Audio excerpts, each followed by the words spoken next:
Hello everyone. Welcome to Melissa's Musing tonight. I know it's a little bit late. John and I have been traveling most of the day today, and this is a new setup because I'm at my mom's house and I've got like kind of something makeshift situation, so if the phone falls mid-musing, we know that's what's up. So as you guys know, I am Melissa Steele, real estate agent extraordinaire, and I do these Melissa's Musings and can also help you with your real estate needs, but that's not the topic of tonight's conversation. What the topic of tonight's conversation is how we ended up in California. And 5 years ago this morning, I'm going to tell you the story of this morning, 5 years ago today, because it was really an impactful experience and taught me a lot. So many of you know the story, but I'm going to briefly go through it. So John and I, in January of 2013, we chose to quit our jobs, our high-paying, make your parents proud, awesome benefits and jobs. We left those behind. We sold everything we owned. We sold our house. We sold John's car, and we quite literally packed up anything that fit in my Honda, and that was it. And that's all we brought. And we shipped one box.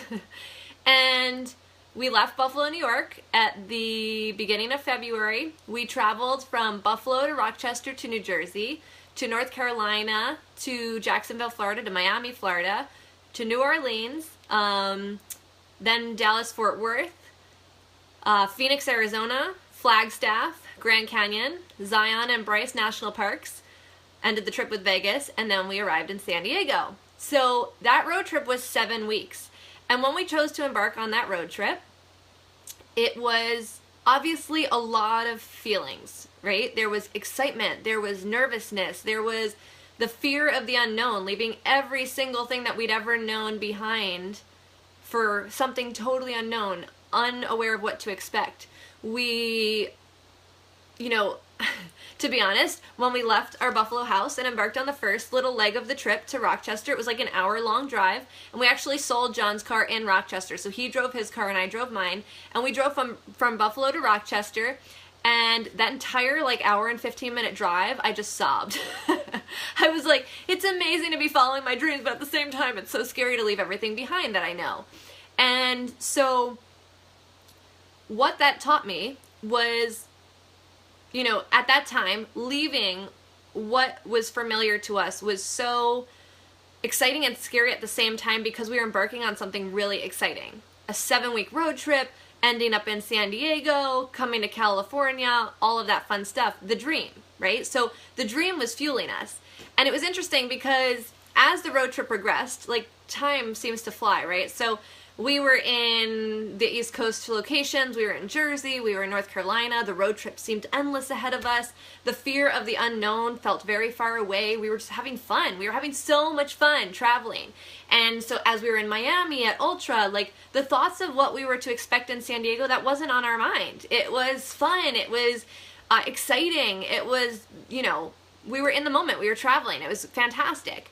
And as we got closer and closer to San Diego, I started to have this incredible fear rising up in me, a little bit more, and it was stressing me out. And I was living life like a free bird the entire first 5 or 6 weeks of the trip.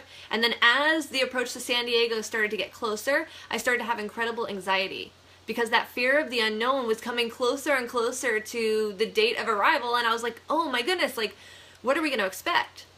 So it was day 5 in Vegas. We stayed in Vegas way too long.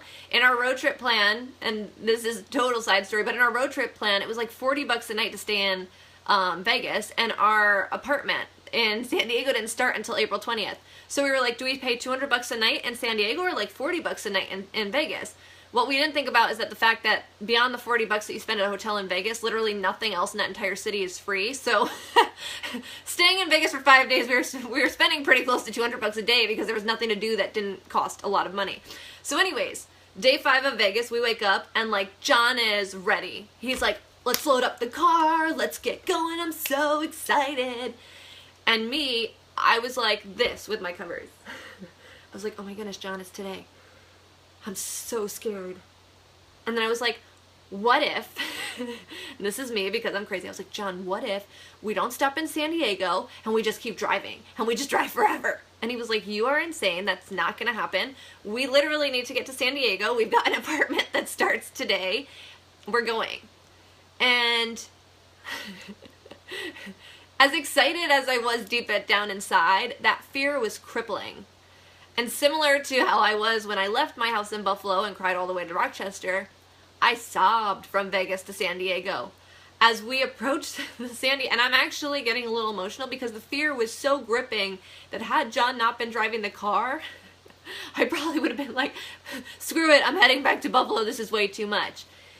We're driving to San Diego and he's like freaking giddy because it's like, welcome to California, you know, the sign on the side of the highway. And I'm like trying to snap a picture with my phone while in hysterics like, oh my goodness, we're almost there, John. And here is when the mind runs away, okay? So I had nothing to be fearful of. And as my coach says, if you're going to create a story, it may as well be a freaking great one.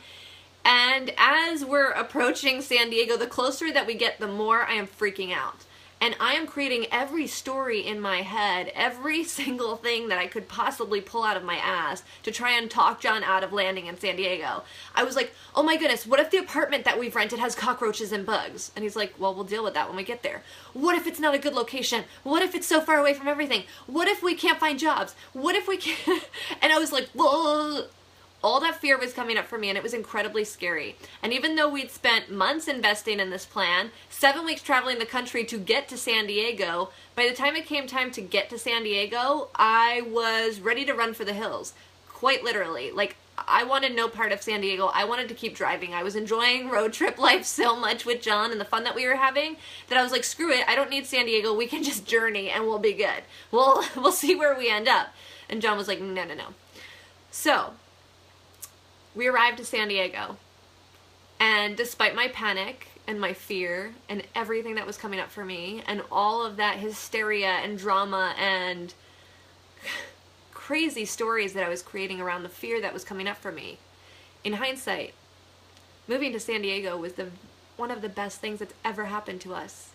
And I can confidently say that because I have hindsight, and hindsight is 20/20. And in that moment, I had no idea what was going to come of our adventure. I had no idea if we were going to be in that apartment for a month or two and run out of money and not find a job. I had no idea where we were going to find a job. I had no idea where our next apartment was. That was a really short-term month-to-month lease with no dresser and no nothing. It was quite literally a small kitchenette and some necessities like a bathroom. Hold on, I gotta like assemble my rig a little bit here. I gotta plug this in.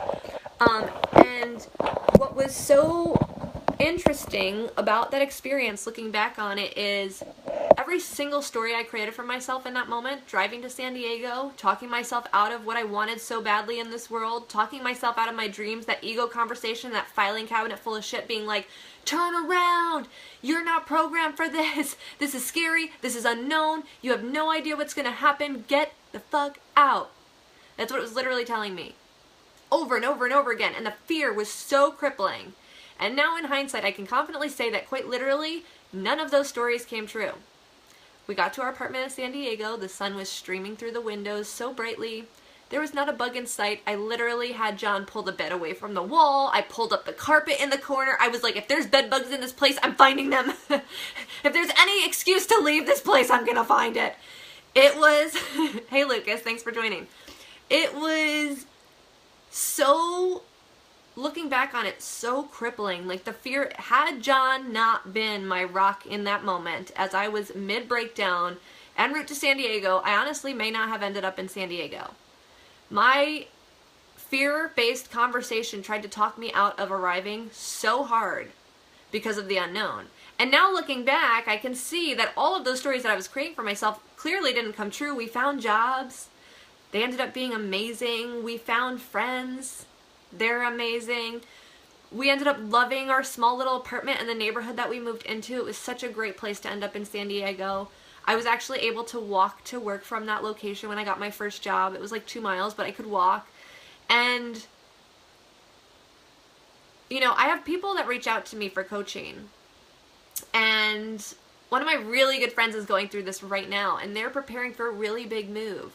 And it is so scary. It is cripplingly scary, and I get that. I 100% feel it. I feel that way all the time when I make new goals and new dreams and then start, you know, going for it. I know what that feeling is like. But truly, the only way out is through, because if you absolutely want those things for yourself, and you are so worthy of having them, your dreams are absolutely worthy of coming true. Like, there is no ifs, ands, or buts about that. You absolutely get to have every single thing that you desire in this world. But to go about that without expecting fear and without knowing that that's going to come up, it's just silly. Because fear is there. And as human beings, I say this all the time on my musings, we as human beings are programmed for safety, security, survival of the fittest. Like, we're human beings. We're a living organism. Everything else on the planet lives in survival of the fittest. Do you think moving to the most uncomfortable, dream-based situation is what our mind is telling us we should do? No. No. So, of course, there's resistance there. But the power and what comes and the magic is truly busting through that. The only way out is through. And each time you achieve the goal. So now that I have that reference point and I've seen the success that came from our journey and seen that fear get bashed into a million pieces because our expectations were exceeded and then some, that's what gives me the fuel to keep making the new dreams and to keep going for them, because I know that at some capacity that fear is going to be there. I get to bust through it. I get to figure out what comes next. And I get to achieve the dream. Like, that's all there is to it. There's going to be fear. I get to face it. I get to have my dreams. There's going to be fear. I get to face it. I get to have my dreams. And when we're in that mentality and we've proven to ourselves multiple times that we can successfully bust through the fear in order to achieve the dream, it doesn't get any easier, because honestly, the fear just gets bigger the game that you play and the bigger your dream becomes. But what I can reassure you is you start to build the confidence to know that taking that leap, that giant leap, the thing that seemed so unreasonable, is totally achievable. Because after seeing how much we've been able to accomplish and seeing some of the goals, honestly, sometimes I wrote goals on my goal sheet and I look at John and he's got this facial expression like he's about to shit his pants. Like, and he's like, and I'm just like, anything is possible 100% of the time. I want to go for it. And he's like, I'm in full support of you. If you want to do that, that's amazing. And that's what's awesome about following your dreams. It doesn't get any less scary. The fear doesn't go away, but what you start to build up is the confidence in yourself to know that anything is possible and that you are an unstoppable force and source of everything that you want to create in this world. So that's my anniversary story. John and I literally drove into San Diego 5 years ago this morning. I was in shit my pants mode. I was in hysterics. I was not excited at all. I was incredibly fearful. I was so scared of everything that was to come. I had no idea. And the road trip had been so fun, and that chapter of our lives such an adventure, that I was like, nothing's ever going to live up to what that was. And quite literally, every time we set a new goal or dream, it blows it out of the water. And my future dream is to travel, like, you guys have no idea, that's a different musing. And I get to achieve that. And it's going to be amazing when it happens. So thank you guys so much for tuning in. I want to, not that I care, because I am me and I'm beautiful all the time, but thank you for watching me in my post 12-hour travel journey look. I am on my way to the shower, and I was just really committed to getting on here. I've been thinking about it all day, but clearly being in the airport and in an airplane, it's not an ideal environment for a musing, and I was so excited to do this musing today, because quite literally 5 years ago today, on 4/20, how fitting, we drove into San Diego, and I wasn't happy about it. But now looking back and knowing what resulted from that journey and what happened through the story, I've never looked back. It's the most beautiful gift I've ever been given. The strength to have busted through that fear. And the 5 years in San Diego have not been easy. But would I change it for anything? No. And that's what's awesome about following your dreams. So I love you guys. Hope you're having an amazing Friday night. I was thinking like, oh, it's interesting, nobody's really joining in, but it's Friday night. I lose track of the days. So thank you those of you who did join in. Love you, and thank you for watching those of you on the replay. Yeah, I'm excited to connect with you and find out what your dreams are. Would love to know. Please declare them in the comments. Dreams don't happen unless you start declaring them. So let me hold you accountable. Declare your dreams in this video chat thing, comment or whatever. so that I can check in with you and see how those dreams and visions are going, because there is nothing that lights me up more than hearing about somebody's dreams. I'm like that cheerleader in the background. Like, everybody else on the planet is like, dude, that's not a good idea. You're going to lose your health insurance. Quit your job. No. And I'm like, quit your job. It'll be the best thing that ever happened to you if you don't love it. So, I love you guys. Hope you're having a great Friday night. Thanks for watching. You're the best. Bye.